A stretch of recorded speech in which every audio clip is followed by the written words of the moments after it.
Hello students, welcome everyone. আমরা রাশিবিজ্ঞানের অঙ্ক করছি। রাশিবিজ্ঞানের কোষে দেখি 26.3 শুরু করেছি। এর আগের ক্লাসে আমরা কোষে দেখি 26.3 এর 1 এবং 2 এর অঙ্ক করেছিলাম। আজকে 3 এবং 4 এর করে 26.3 কমপ্লিট করে নেবো, ঠিক আছে? তো অবশিষ্ট থাকবে শুধুমাত্র 26.4 সংখ্যাগুলো সংখ্যাগুলো অঙ্কগুলো কমপ্লিট করলেই রাশিবিজ্ঞান কমপ্লিট হয়ে যাবে, ঠিক আছে? তো 26.1 26.2 আগে হয়ে গেছে, আমাদের চ্যানেল প্লেলিস্টে যাবে, সেখানে সমস্ত প্রবলেমের সলিউশন পেয়ে যাবে। ক্লাস 9 to 12 ম্যাথের সম্পূর্ণ সলিউশন পেয়ে যাবে। ক্লাস 9, 10, 11, 12 তোমাদের ম্যাথ বইয়ের সম্পূর্ণ সলিউশন পেয়ে যাবে।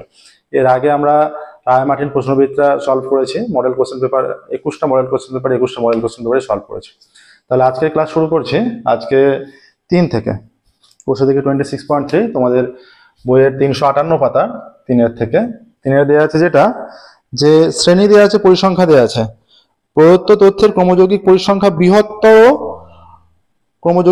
বৃহত্তর সূচক তালিকা তৈরি করে ছক কাগজ ওজাই অঙ্কন করি। তাহলে বৃহত্তর সূচক তালিকা তৈরি করতে হবে, ঠিক আছে?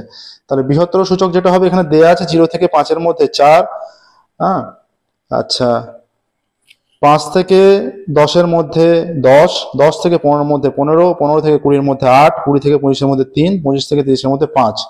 তাহলে শ্রেণী সীমানা যেটা হবে, এখানে শ্রেণীটা যেটা বলছে, তাহলে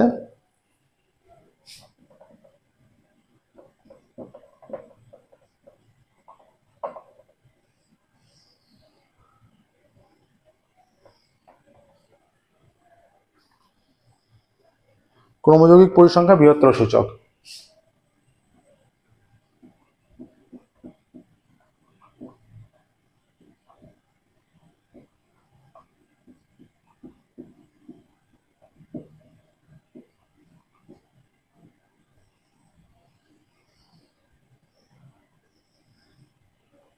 এইটা আসছে। তাহলে যেহেতু বৃহত্তর সূচক বলে দিয়েছে, এখানে হয়ে যাবে 0-র বেশি। তাহলে বলা আছে 0 থেকে 5, তাহলে 0 এর বেশি, 0, 0-র বেশি, তারপরে 5 আছে, 5 এর বেশি, ঠিক আছে? এরপর আছে 10 এর বেশি, 15-র বেশি, 20, 30 পর্যন্ত আছে। 30টা নেওয়ার দরকার নেই, 25 পর্যন্ত নিলেই হবে, তাই তো? হ্যাঁ, 25 পর্যন্ত নিলেই হবে। আচ্ছা, 5 এর বেশি, তারপরে 10 এর বেশি, 15 এর বেশি,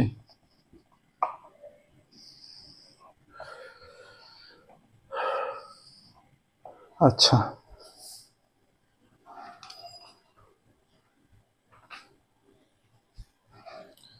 20-র বেশি আর 25-এর বেশি।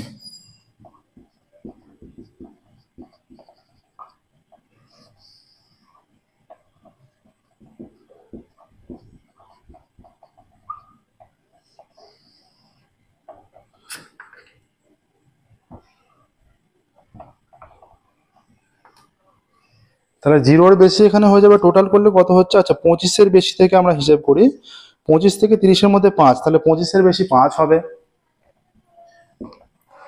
তাহলে 20-র বেশি 5 আর 3 8 হয়ে যাবে।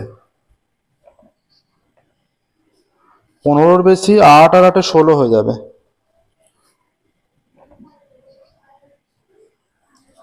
10-এর বেশি 15, 16 আর 15 31।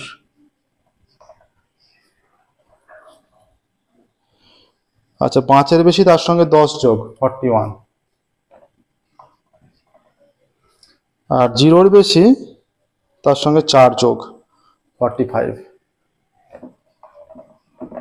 এবার পালা হচ্ছে বৃহত্তর সূচক ক্রমযৌগিক পরিসংখ্যার তালিকা তৈরি হয়ে গেছে। এবার ওজাইভটা অঙ্কন করা। এই যে তোমাদের ছক কাগজে যে সবচেয়ে মোটা লাইন, যেটা 10-এর পার্থক্য যে লাইন আছে, সেই বরাবর x অক্ষ, y অক্ষ অঙ্কন করলে, অঙ্কন করে অবশ্যই স্কেল এবং পেন্সিলের সাহায্য করবে। এবার এখানে পড়ে যাচ্ছে যে আমরা যদি এদিকে আছে সবচেয়ে বেশি 45 পর্যন্ত, 25 পর্যন্ত, দুটোই আমরা ছক কাগজের প্রতিবাহু হিসেবে 1 একক ধরলেই হবে। যে প্রতিবাহু 2 একক এরকম ধরার দরকার নেই, কারণ যা মান আছে সমস্ত কিছুই ধরে যাচ্ছে, ঠিক আছে? এদিকেও আমরা এটা নিচ্ছি, এটা আছে 5, 10, 15, 20, 25, 30, 35 এই বরাবর, ঠিক আছে? এই বরাবর হয়ে যাবে শ্রেণী, আর এই বরাবর হয়ে যায় পরিসংখ্যা হয়ে যায়। ঠিক আছে, এই বরাবর আমরা এটাও একই রকম ভাবে নেব। এটা 5, এটা 10, এটা 15, 20, 25, 30, 35, 40, 45, 50। ঠিক আছে, প্রথমেই দেখো আছে যেটা এটা 0.45, তাহলে এটা 0.45 মানে এইখানে একটা বিন্দু হচ্ছে এইখানে। ঠিক আছে, 0.45। তারপরে 5, 41, এই 5-এর সোজা এই 40, 5-এর সোজা এইখানে 41-এ যাচ্ছে সামান্য উপরে, এইটা একটা বিন্দু হচ্ছে। ঠিক আছে, তারপরে আছে 10, 31, 10-এর সোজা 31, এইটা একটা বিন্দু হচ্ছে।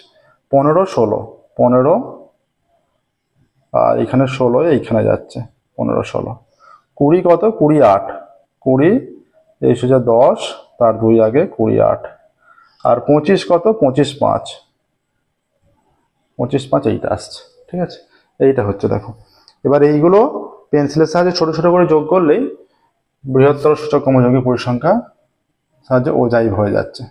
এইটা যোগ হলো, তারপরে এইটা যোগ হলো, তারপরে এইটা যোগ হলো, তারপরে এইটা যোগ হচ্ছে, তারপরে এইটা যোগ হলো। দেখো, বৃহত্তর সূচক ক্রমযৌগিক পরিসংখ্যার সাহায্যে ওজাইভ হলো। ঠিক আছে, দেখে নাও ভালো করে প্রসেসটা। ওজাইভ অঙ্কন করি, ওজাইভ অঙ্কন করতে দিয়েছে। এবার দেখো 3-এর দাগের হয়ে গেল। যে কোনো অঙ্ক অসুবিধা থাকলে সেগুলো অবশ্যই আমাদের কমেন্টে জানাবে, আমরা সেগুলো পুনরায় আলোচনা করব। প্রত্যেকদিন আমাদের নতুন ক্লাস পাবলিশ করা হয়, আমাদের চ্যানেলটা অবশ্যই সাবস্ক্রাইব করবে এবং নোটিফিকেশন অন করবে। এবার দেখো যেটা 4-এর দাগের লাস্ট অঙ্ক, কোষে দেখি 26.3-র লাস্ট অঙ্ক, পেজ নাম্বার 358, আজকের ক্লাসেরও লাস্ট অঙ্ক 4-এর। এখানে কি দেয়া আছে দেখো, শ্রেণী আর পরিসংখ্যা দেয়া আছে 100 থেকে 120 এইভাবে দেয়া আছে। আচ্ছা, প্রদত্ত তথ্যের 100 থেকে 120-র মধ্যে 12, 120 থেকে 140-এর মধ্যে 14, 140 থেকে 160-এর মধ্যে 8, 160 থেকে 180-এর মধ্যে 6, 180 থেকে 200-এর মধ্যে 10। প্রদত্ত তথ্যের একই অক্ষ বরাবর ক্ষুদ্রতর সূচক ওজাইভ ও বৃহত্তর সূচক ওজাইভ ছক কাগজে অঙ্কন করে মধ্যমা নির্ণয় করি। ছক কাগজে অঙ্কন করে মধ্যমা নির্ণয় করতে হবে। আচ্ছা, ঠিক আছে, দেখো এখানে তাহলে আমাদের ক্ষুদ্রতর এবং বৃহত্তর দুটোই নিতে হবে। আমরা প্রথমে শ্রেণী সীমানা নিচ্ছি ক্ষুদ্রতর সূচকের ক্রমযৌগিক পরিসংখ্যা। এটা শ্রেণী সীমানা নেব, শ্রেণী সীমানা ক্ষুদ্রতর সূচক ক্রমযৌগিক পরিসংখ্যা। ঠিক আছে, এখান থেকে হচ্ছে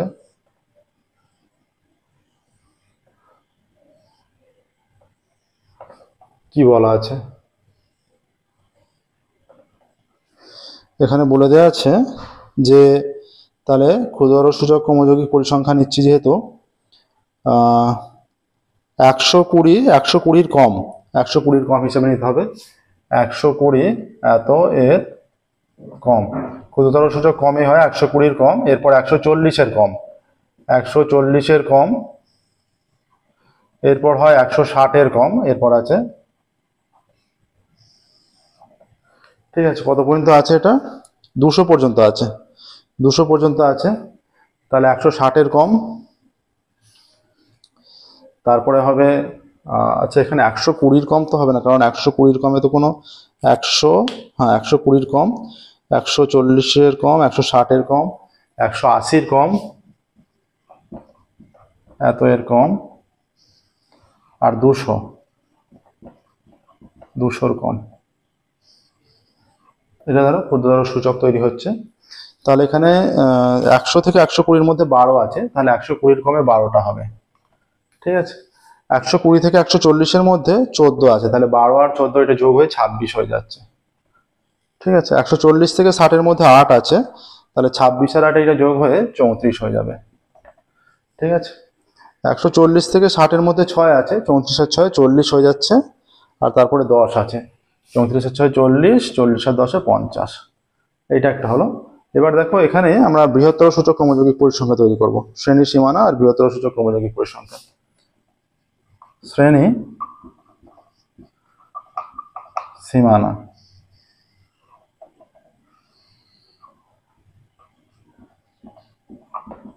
বৃহত্তর সূচক ক্রমযৌগিক পরিসংখ্যা।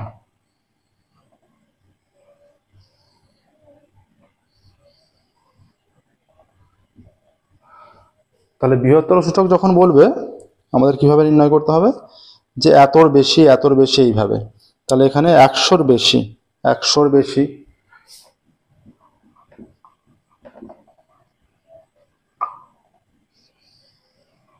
120,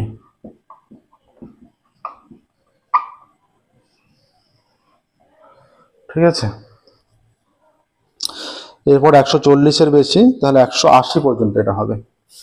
120-র পর 140 এর বেশি।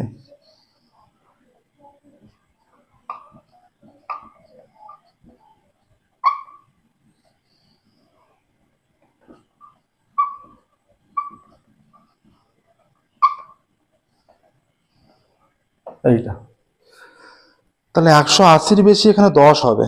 180-র বেশি, কারণ 180 থেকে 200-র মধ্যে 10 আছে, 180-র বেশি 10 হচ্ছে।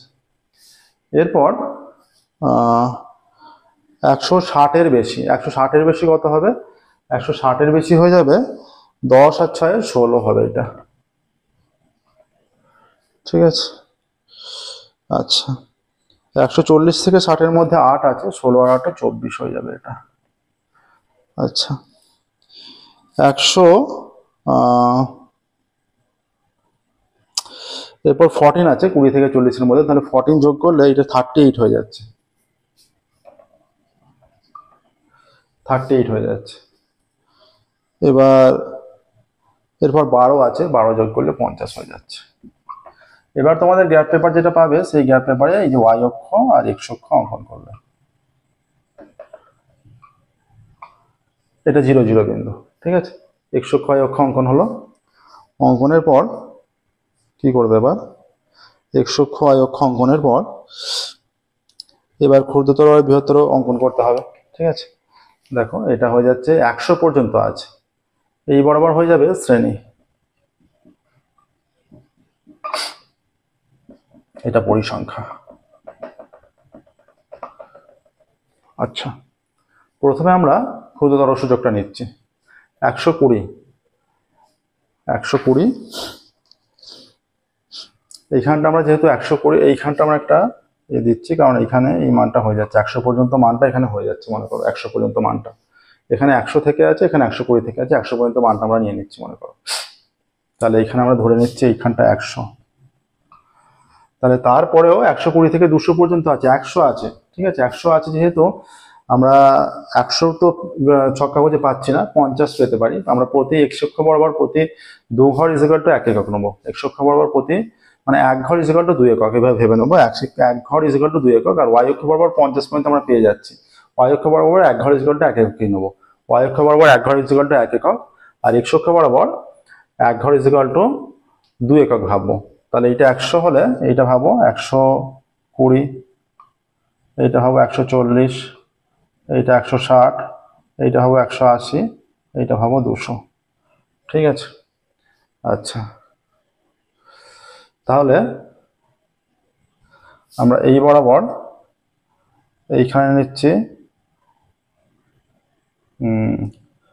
50 পর্যন্ত নিতে হবে, 5, 10, 15, 20, 25, 30, 35, 40, 45, 50, ঠিক আছে। 5, 10, 15, 20, 25, 30, 35, 40, 45, 50 এইটা আসছে, ঠিক আছে। আচ্ছা, এবার বৃহত্তর ক্ষেত্রে বা ক্ষুদ্রতর ক্ষেত্রে, বৃহত্তর ক্ষেত্রে আসছে এইভাবে যদি আমরা নিই, এটা কিন্তু 100 থেকে ধরতে হবে, কারণ এইখানে 100টা এইখান থেকে ধরতে হবে, যে ছক কাগজে এক গায়ে টাচ করে এটা, ঠিক আছে। এই যে 100 যদি এইখানে থেকে থাকে, তাহলে 100 কমা কত হবে, এটা বৃহত্তর সূচক ক্রমযৌগিক পরিসংখ্যার ক্ষেত্রে এইটা 100 থেকে যদি আমরা এখানে ধরি 100 কমা কত আছে 50, 50 কোথায় 100 কমা 50 এইখানে হয়ে যাচ্ছে। তারপরে কত আছে 120 কমা 38, 120 এইখানে, 38 কোথায় 120 এই সোজা যাচ্ছে, এই সোজা গিয়ে 40-এর দুঘর আগে, 38 এইখানে। আচ্ছা 140 24, 140 যাচ্ছে এই সোজা গিয়ে 25-এর আগে, 24 এইখানে। আচ্ছা 160 16, 160 গিয়ে 10 15 এক ঘরে গিয়ে 16, 180 10, 180 10। তাহলে এইটা যোগ করলে আমরা এখান থেকে এইখানে আসছে, এইটা এসে এইখানে আসছে, এইটা এসে এইখানে আসছে, এইটা এইখানে আসছে। ঠিক আছে, বৃহত্তর সূচকের একটা পার্ট হলো। এবার ক্ষুদ্রতর সূচক যেটা বলেছে, কি দিয়েছে সেটা দিয়েছে ক্ষুদ্রতর সূচক আছে 120 কম, 120 12। ঠিক আছে, 120 এইখানে, সেটা হচ্ছে 120 এইখানে 10 দিয়ে 12, তার মানে এইখানে একটা বিন্দু হচ্ছে। ঠিক আছে, আচ্ছা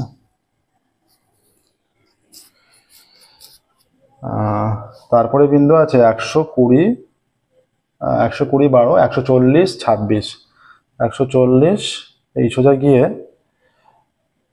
25 26 এইখানে। 160 কোথায় 160 হচ্ছে 34, এইখানে 35 34 তার আগে। 180 কোথায় 180 40, 180 সোজা এখানে 40-তে চলে আসছে। আর 200 কোথায় 250, এই সোজা গিয়ে 50 এইটা।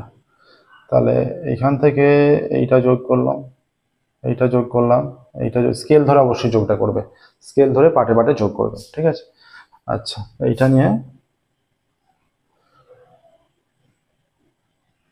এইটা যোগ করবে। ঠিক আছে, এভাবে পাটে পাটে যোগ করলে, যোগ করার পর দেখো এবার এখানে এইটা ছেদবিন্দু হয়েছে, এটা যোগ করলে এখানে ছেদবিন্দু হচ্ছে, এটা ছেদবিন্দু, ছেদবিন্দু থেকে এক্স অক্ষের উপর লম্ব অঙ্কন করবে। এটা ধরো যেখানে এক্স অক্ষ আর ওয়াই অক্ষ ছেদ করেছে, বিন্দুর একটা নাম দাও, মনে করো যে বিন্দুতে ছেদ করেছে সেই বিন্দুটা হয়ে যাচ্ছে যে পি বিন্দুতে ছেদ করেছে। এবার পি বিন্দু থেকে এক্স অক্ষের উপর লম্ব অঙ্কন করতে হবে, পি বিন্দু থেকে এক্স অক্ষের উপর লম্ব অঙ্কন করতে হবে। ঠিক আছে, এখানে যে লম্বটা হবে মনে করছি এম বিন্দু, সেটা সরাসরি লম্ব অঙ্কন করলে এই সোজা এসে এইরকম লম্ব হয়ে যাবে, স্কেল ধরে লম্ব অঙ্কন করবে, লম্ব হয়ে যাবে, এটা মনে করো এম বিন্দু। এম বিন্দু স্থানাঙ্ক তোমরা, এটা তো আমরা সাদা কাগজে করছি, তোমরা ছক কাগজে করবে, ছক কাগজে বুঝতে পারবে নিখুঁত বিন্দুটা কোথায় হচ্ছে। এটা মোটামুটি দেখাচ্ছে 120, তার মানে ওই 138 সামথিং হবে। ঠিক আছে, 138 আমরা সামথিং 138.23 এরকম হয়ে যাচ্ছে। ঠিক আছে, বা 4। তাহলে নির্ণয় মধ্যমা আমরা উল্লেখ করবো যে 100, যে নির্ণয় মধ্যমা, তাহলে এখানে 120, অতএব উল্লেখ করবে নির্ণয় ছেদবিন্দু হয়ে যাচ্ছে 138.3, নির্ণয় ছেদবিন্দু, আগে উল্লেখ করো ছেদবিন্দু, অতএব ছেদবিন্দু 138.52 লিখছি, কমা 0। ঠিক আছে, ছেদবিন্দু থেকে লম্ব যেটা, মানে এম বিন্দু স্থানাঙ্ক, ছেদবিন্দু নয়, এম বিন্দু স্থানাঙ্ক, এম বিন্দু স্থানাঙ্ক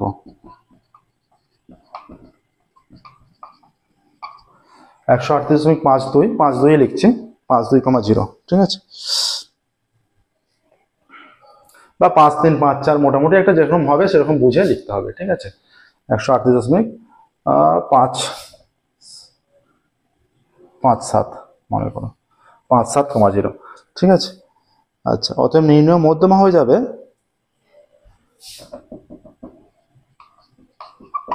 অতএব নির্ণয় মধ্যমা, এটা তো দেখা যাচ্ছে না, এখানে উল্লেখ করছি, নির্ণয় মধ্যমা 138.57 প্রায়। দেখো এটাই অ্যান্সার হবে, নির্ণয় মধ্যমা 138.57 প্রায়। বুঝতে পারলে নিশ্চয়ই? যে কোনো অঙ্ক ডাউট থাকলে সেগুলো অবশ্যই জানাবে, আমরা সেগুলো পুনরায় আলোচনা করবো। প্রত্যেকদিন আমাদের নতুন ক্লাস পাবলিশ করা হয়, আমাদের চ্যানেলটা অবশ্যই সাবস্ক্রাইব করবে এবং নোটিফিকেশন অন করবে। এর সাথে সাথেই আমাদের কোর্সে দেখি 26.3 কমপ্লিট হলো, অজাইব অঙ্কন। আজকের ক্লাসে আমরা এতটুকু স্টপ করব, পরবর্তী ক্লাসে আমরা কোর্সে দেখি 26.4 স্টার্ট করব, এবং কোর্সে দেখি 26.4 কমপ্লিট হলেই দশম শ্রেণীর সম্পূর্ণ সিলেবাস রাশিবিজ্ঞান, তার সাথে সাথে দশম শ্রেণীর সম্পূর্ণ সিলেবাস কভার হয়ে যাবে। ওকে, তো আজকের ক্লাস এখানেই স্টপ করছি। Thank you very much everyone.